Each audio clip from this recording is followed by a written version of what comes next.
क्या हनुमान जी आज भी जीवित हैं? ये एक ऐसा सवाल है जो सिर्फ एक प्रश्न नहीं बल्कि करोड़ों लोगों की आस्था, श्रद्धा और जिज्ञासा का प्रतीक है। हम सबने अपने बड़ों से सुना है कि हनुमान जी चिरंजीवी हैं, यानी अमर। पर क्या ये सिर्फ एक मान्यता है या इसके पीछे कोई ठोस आधार भी है? क्या हो अगर हम आपसे कहें कि हमारे शास्त्रों में हनुमान जी के अमर होने का वरदान साफ साफ लिखा है? क्या हो अगर हम कहें कि गोस्वामी तुलसीदास जैसे महान संत ने हनुमान जी से साक्षात भेंट की थी? और क्या आप यकीन करेंगे अगर हम आपको बताएं कि आज भी श्रीलंका के जंगलों में एक ऐसा कबीला है जो हर 41 साल में हनुमान जी से मिलता है? इस वीडियो में हम इन्हीं सवालों और दावों की गहराई तक जाएंगे। हम सिर्फ विश्वास की बात नहीं करेंगे, हम उन सबूतों को खंगालेंगे जो हमारे पौराणिक ग्रंथों से लेकर आधुनिक युग के अनुभवों तक फैले हुए हैं। हम गंधमादन पर्वत के रहस्य से लेकर नीम करौली बाबा के चमत्कारों तक हर उस कड़ी को जोड़ेंगे जो इस महासत्य से पर्दा उठाती है। तो हमारे साथ अंत तक बने रहिए, क्योंकि आज आप जो जानेंगे वो शायद आपके विश्वास को एक नई दृष्टि देगा। और हाँ, वीडियो शुरू करने से पहले अगर आप भी हनुमान जी की अजय शक्ति में विश्वास रखते हैं तो कमेंट्स में जय श्री राम, जय हनुमान जी लिखकर अपनी हाजिरी जरूर लगाइए। आपकी यही भक्ति हमें ऐसे गहरे रहस्य आप तक लाने की शक्ति देती है। तो चलिए इस रहस्य की पहली परत खोलते हैं और जानते हैं कि हनुमान जी को चिरंजीवी होने का वरदान मिला कैसे। इसकी कहानी भी उनके जन्म की तरह ही अद्भुत है। हनुमान जी, जिन्हें हम पवन पुत्र कहते हैं, भगवान शिव के ही रुद्रावतार माने जाते हैं। उनका जन्म भगवान राम की मदद करने के लिए हुआ था। उनकी माता अंजना और पिता केसरी थे और उनके आध्यात्मिक पिता स्वयं पवन देव थे। बचपन की उनकी एक कथा बहुत मशहूर है जो उनकी बेहिसाब शक्ति का पहला सबूत देती है। एक सुबह बालक मारुति ने उगते हुए सूरज को देखा और उसे एक मीठा पका हुआ फल समझ लिया। अपनी बाल लीला और दिव्य शक्तियों के चलते वो उसे खाने के लिए आकाश में उड़ गया। उन्होंने सूर्य को मुंह में रख लिया, जिससे पूरी दुनिया में अंधेरा छा गया। सारे देवता घबरा गए। तब देवराज इंद्र ने बालक मारुति पर अपने सबसे ताकतवर अस्त्र वज्र से हमला किया। वज्र का प्रहार इतना तेज था कि बालक मारुति बेहोश होकर धरती पर आ गिरे और उनकी थोड़ी, जिसे संस्कृत में हनु कहते हैं, टूट गई। इसी घटना के बाद उन्हें हनुमान नाम मिला। अपने बेटे को इस हाल में देखकर उनके धर्मपिता पवन देव गुस्से से भर उठे। उन्होंने पूरी दुनिया में हवा का बहना रोक दिया। हवा के बिना हर प्राणी का दम घुटने लगा। सृष्टि में हाहाकार मच गया। तब सृष्टि के रचयिता ब्रह्मा जी खुद सभी देवताओं के साथ पवन देव के पास आए। उन्होंने न सिर्फ बालक मारुति को फिर से जीवित किया, बल्कि उन्हें ऐसे वरदान दिए जिन्होंने उन्हें हमेशा के लिए अजय और अमर बना दिया। परमपिता ब्रह्मा ने उन्हें लंबी आयु और किसी भी ब्रह्मास्त्र से अजय होने का वरदान दिया। देवराज इंद्र ने वरदान दिया कि उनका शरीर वज्र से भी कठोर होगा और वज्र उन्हें कोई नुकसान नहीं पहुंचा सकेगा।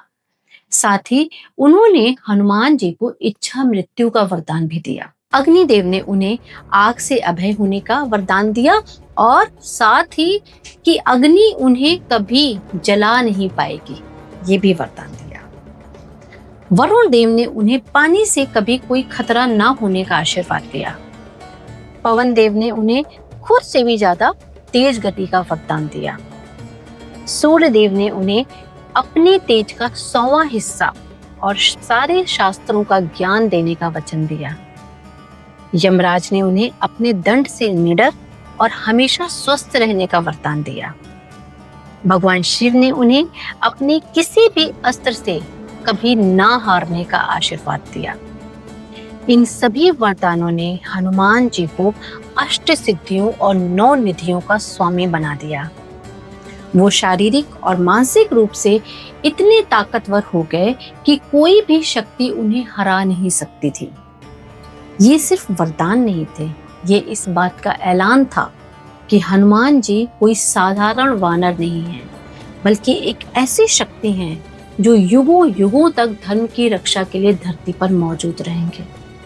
यहाँ से उनके चिरंजीवी होने की कहानी शुरू होती है। देवताओं से मिले वरदानों ने हनुमान जी को अजय तो बना दिया, पर उनकी अमरता का असली राज उनकी भक्ति में छिपा है। उनकी अमरता की कहानी भगवान श्री राम जी के लिए उनके अटूट समर्पण के बिना अधूरी है। हनुमान जी की ताकत का स्रोत उनकी भुजाएं नहीं, बल्कि उनके दिल में बसने वाले श्री राम हैं। त्रेता युग में जब भगवान विष्णु ने श्री राम जी के रूप में जन्म लिया, तो हनुमान जी ने उनकी सेवा का प्रण लिया। रामायण का हर पन्ना हनुमान जी की निस्वार्थ भक्ति का सबूत है। जब रावण माता सीता का हरण करके लंका ले गया और पूरी वानर सेना विशाल समुद्र के किनारे निराश खड़ी थी, तब जामवंत जी ने हनुमान जी को उनकी सोई हुई शक्तियां याद दिलाई और फिर हनुमान जी ने एक ही छलांग में 100 योजन का विशाल सागर पार कर लिया। ये सिर्फ शारीरिक ताकत नहीं थी, ये भक्ति की वो उड़ान थी जिसके आगे कोई भी बाधा टिक नहीं सकती। लंका में उन्होंने न सिर्फ माता सीता का पता लगाया, बल्कि उन्हें भगवान राम का संदेश देकर हिम्मत भी दी। उन्होंने अकेले ही अक्षय कुमार जैसे योद्धा को मारा, इंद्रजीत को हैरान किया और पूरी लंका को अपनी पूंछ में लगी आग से जलाकर रावण का घमंड खाक में मिला दिया। युद्ध के मैदान में जब लक्ष्मण जी मेघनाद की शक्ति बाण से बेहोश हो गए, तब हनुमान जी संजीवनी बूटी के लिए पूरा का पूरा द्रोण पर्वत ही उठा लाए। उनका हर काम बस श्री राम की सेवा और धर्म की स्थापना के लिए था। उनकी अमरता पर आखिरी और सबसे बड़ी मुहर खुद भगवान श्री राम और माता सीता ने लगाई। वाल्मीकि रामायण के अनुसार जब हनुमान जी अशोक वाटिका में माता सीता को श्री राम जी की अंगूठी देते हैं, तो माता सीता बहुत खुश होकर उन्हें आशीर्वाद देती हैं। अजर अमर गुण निधि सुते हो, यानी हे पुत्र, तुम बुढ़ापे से दूर अमर और सभी गुणों के भंडार बनो। और फिर लंका जीतने के बाद जब श्री राम जी अयोध्या लौटे और उनका राज्याभिषेक हुआ, तो उन्होंने अपने सभी साथियों को तोहफे दिए। जब हनुमान जी की बारी आई, तो उन्होंने कोई भी सांसारिक चीज या पद लेने से मना कर दिया। उन्होंने हाथ जोड़कर बस एक ही प्रार्थना की, हे प्रभु, जब तक इस धरती पर आपकी कथा कही और सुनी जाए, तब तक मेरे प्राण इसी शरीर में बसे रहें। अपने परम भक्त की ये निस्वार्थ प्रार्थना सुनकर भगवान श्री राम भावुक हो गए और उन्होंने तथास्तु कहते हुए वरदान दिया, हे कपिश्रेष्ठ, ऐसा ही होगा। जब तक दुनिया में मेरी कथा का प्रचार रहेगा, तब तक तुम्हारी कीर्ति भी अमर रहेगी और तुम भी शरीर के साथ जीवित रहोगे।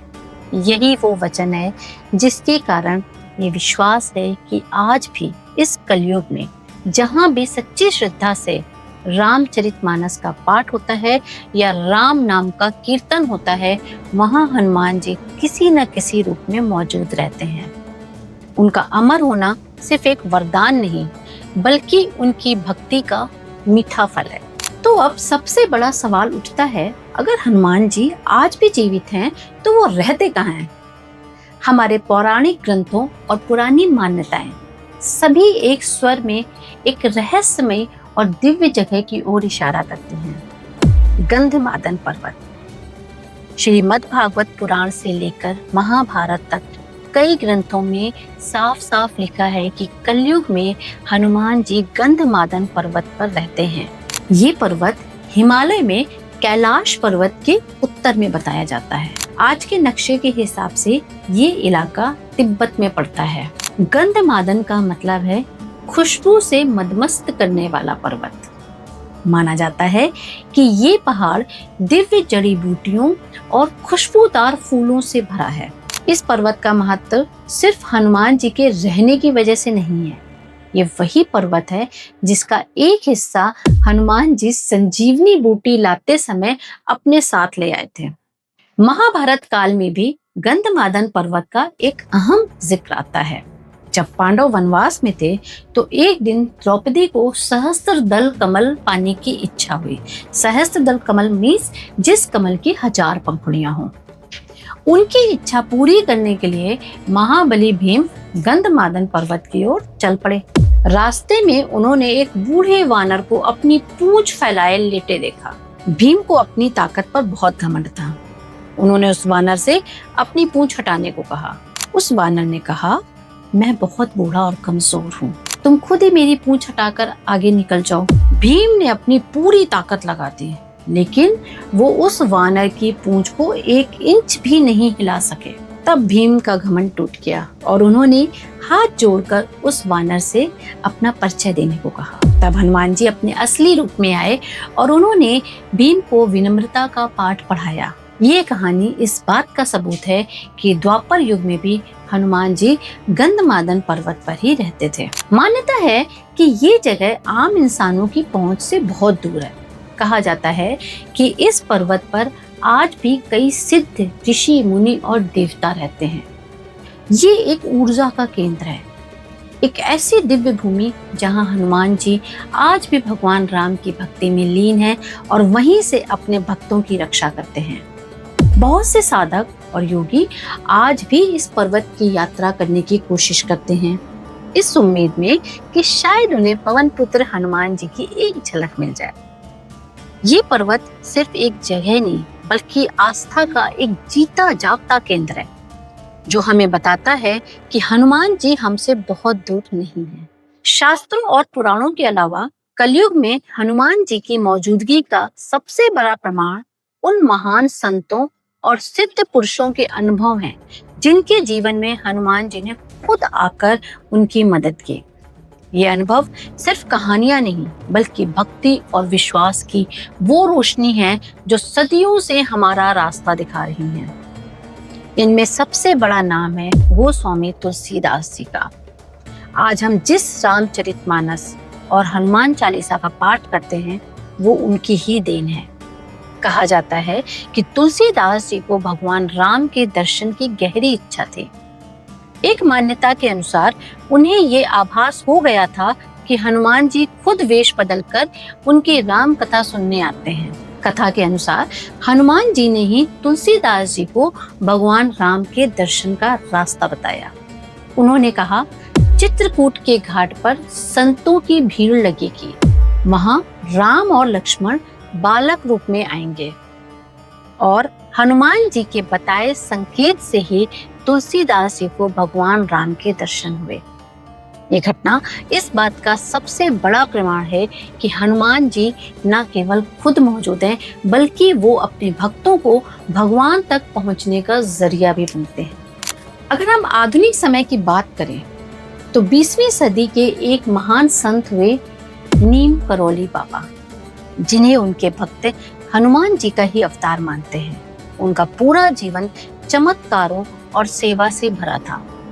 उन्होंने 100 से भी ज्यादा हनुमान मंदिर बनवाए। उनके बारे में अनगिनत किस्से मशहूर हैं कि कैसे वो भक्तों के मन की बात जान लेते थे और कैसे उनकी कृपा से नामुमकिन काम भी मुमकिन हो जाते थे। हालांकि नीम करौली बाबा ने खुद कभी ये दावा नहीं किया कि वे हनुमान जी के अवतार हैं, लेकिन उनके भक्तों का, जिनमें पश्चिम के भी कई प्रसिद्ध लोग शामिल हैं, ये अटूट विश्वास था कि वो हनुमान जी की ही शक्ति का स्वरूप है। नीम करौली बाबा का जीवन इस बात का आधुनिक प्रमाण है कि हनुमान जी की शक्ति आज भी इस धरती पर काम कर रही है। इनके अलावा भी इतिहास में समर्थ रामदास और माधवाचार्य जैसे कई संत हुए हैं, जिन्होंने हनुमान जी के साक्षात दर्शन करने या उनकी कृपा पाने का अनुभव किया है। ये सभी अनुभव एक ही सच्चाई की ओर इशारा करते हैं कि हनुमान जी सिर्फ ग्रंथों का एक पात्र नहीं, बल्कि एक जागृत और जीवंत देवता हैं, जो हर युग में अपने भक्तों की पुकार सुनते हैं। अब हम आपको एक ऐसी कहानी के बारे में बताने जा रहे हैं जो अगर सच है तो हनुमान जी की आज के युग में उपस्थिति का सबसे हैरान करने वाला दावा हो सकता है।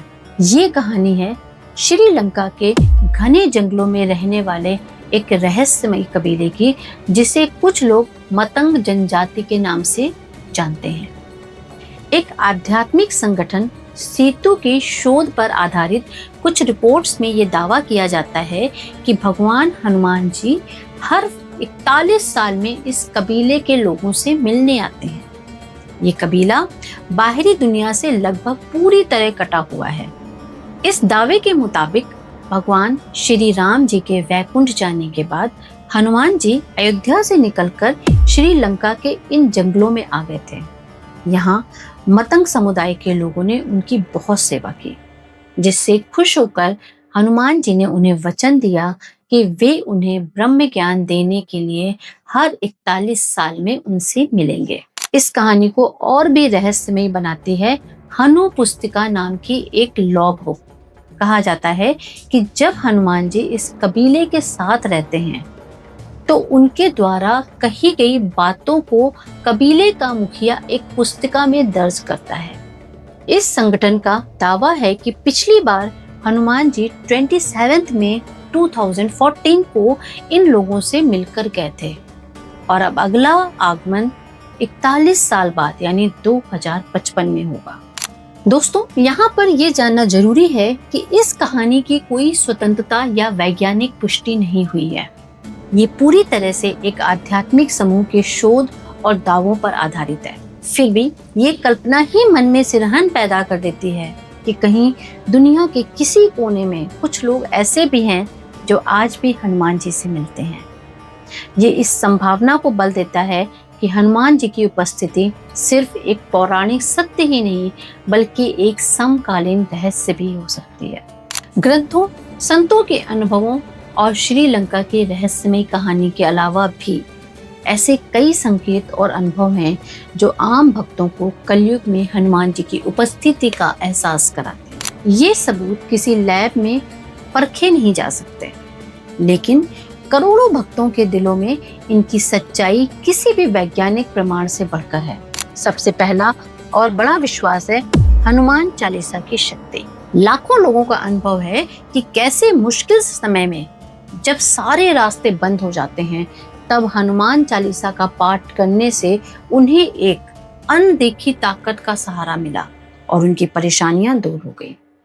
ये सिर्फ एक प्रार्थना नहीं बल्कि हनुमान जी को बुलाने का एक महामंत्र माना जाता है। कई भक्त ये भी महसूस करते हैं कि भक्ति में डूबे होने पर उन्हें अचानक चमेली के तेल या सिंदूर की खुशबू आती है, जबकि आसपास उसका कोई स्रोत नहीं होता। इसे हनुमान जी की सूक्ष्म उपस्थिति का संकेत माना जाता है। इसके अलावा समय समय पर दुनिया के अलग अलग हिस्सों से कुछ ऐसी खबरें आती हैं जो लोगों के विश्वास को मजबूत करती हैं।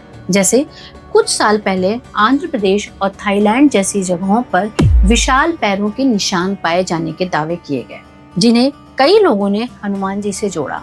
इसी तरह 1998 में मानसरोवर झील के पास कुछ तीर्थ यात्रियों द्वारा एक विशाल वानर जैसे प्राणी को देखने का दावा किया गया था। हालांकि इन दावों की कोई पुष्टि नहीं है, लेकिन ये घटनाएं भक्तों के बीच इस विश्वास को बल देती हैं कि हनुमान जी आज भी हिमालय के दुर्गम क्षेत्रों में घूमते हैं। एक और दिलचस्प बात, चाइना की प्रसिद्ध लोक कथा जर्नी टू द वेस्ट के मुख्य पात्र सन वुकांग से जुड़ी है। सन वुकांग, जिसे मोंकी किंग भी कहते हैं, के चरित्र और शक्तियों में हनुमान जी के साथ गजब की समानताएं हैं। कई विद्वान मानते हैं कि सन वुकांग का चरित्र हनुमान जी से प्रेरित हो सकता है, जो दिखाता है कि हनुमान जी की प्रसिद्धि भारत तक की सीमित नहीं है। ये सभी आधुनिक संकेत और व्यक्तिगत अनुभव हमें बताते हैं कि हनुमान जी को देखने के लिए शायद भौतिक आंखों की नहीं बल्कि विश्वास की आंखों की जरूरत है। तो इन सभी पौराणिक कथाओं, संतों के अनुभवों और आधुनिक दावों का सार क्या है? क्या हनुमान जी आज भी जीवित हैं? इस सवाल का जवाब हाँ या नहीं में देना शायद मुमकिन नहीं है, क्योंकि ये सवाल तर्क से ज्यादा आस्था का है। हनुमान जी का होना देखे जाने से कहीं बढ़कर एक अनुभव है, एक एहसास है। वो एक ऊर्जा है, एक चेतना है जो हर उस दिल में बसती है जहाँ श्री राम नाम का वास है। तुलसीदास जी ने हनुमान चालीसा में लिखा है, चारों जुग प्रताप तुम्हारा है प्रसिद्ध जगत उजियारा। ये चौपाई साफ करती है कि हनुमान जी का प्रभाव किसी एक युग तक सीमित नहीं है। वे चारों युगों में संकट मोचन के रूप में मौजूद रहते हैं। कल की पुराण में भी ये बताया गया है कि जब कलयुग के अंत में भगवान विष्णु का कल की अवतार होगा तो धर्म की स्थापना के इस महायज्ञ में हनुमान जी सहित सभी चिरंजीवी उनकी मदद करेंगे। हनुमान जी को महसूस करने के लिए किसी पहाड़ पर जाने या चमत्कार का इंतजार करने की जरूरत नहीं है। जब आप किसी बड़ी मुसीबत में हैं और अचानक कोई अनजान व्यक्ति आपकी मदद कर दे, तो हो सकता है उस रूप में हनुमान जी ही आए हों। जब आप निराश हों और मन में अचानक उम्मीद की एक किरण जागे, तो हो सकता है वो प्रेरणा हनुमान जी ने दी हो। वे एक अदृश्य रक्षक की तरह हैं जो हमेशा अपने भक्तों के आसपास रहते हैं। उनका दर्शन शायद हर किसी के भाग्य में ना हो, लेकिन उनकी कृपा का अनुभव हर सच्चा भक्त कर सकता है। वे एक वादा हैं जो भगवान राम ने अपने भक्तों से किया था कि जब तक राम कथा रहेगी, हनुमान रहेंगे। और राम कथा शाश्वत है, इसीलिए हनुमान जी भी शाश्वत हैं। आप इस बारे में क्या सोचते हैं? क्या आपको कभी हनुमान जी की मौजूदगी का एहसास हुआ है? अपना अनुभव हमारे साथ कमेंट्स में जरूर शेयर करें। अगर आपको ये वीडियो पसंद आया तो इसे लाइक करें, अपने दोस्तों और परिवार के साथ शेयर करें और हमारे चैनल को सब्सक्राइब करना ना भूलें, ताकि आप भविष्य में ऐसे और भी ज्ञानवर्धक वीडियो देख सकें। अंत में हम बस यही कहना चाहेंगे कि हनुमान जी का अस्तित्व इस बात पर निर्भर नहीं करता कि हम उन्हें देख पाते हैं या नहीं। उनका अस्तित्व हमारे विश्वास में है। वे आस्था के शिखर हैं, भक्ति की मिसाल हैं और सेवा का सबसे बड़ा उदाहरण है। वे आज भी जीवित हैं, हर मंदिर की घंटी में, हनुमान चालीसा की हर चौपाई में और हर राम भक्त की सांस में। बस एक बार सच्चे मन से पुकार कर देखिए, जय बजरंगबली, और महसूस कीजिए उस अभय और असीम शक्ति को जो आपकी रक्षा के लिए हमेशा तैयार है। दोस्तों, जय श्री राम, जय हनुमान, जय बजरंगबली।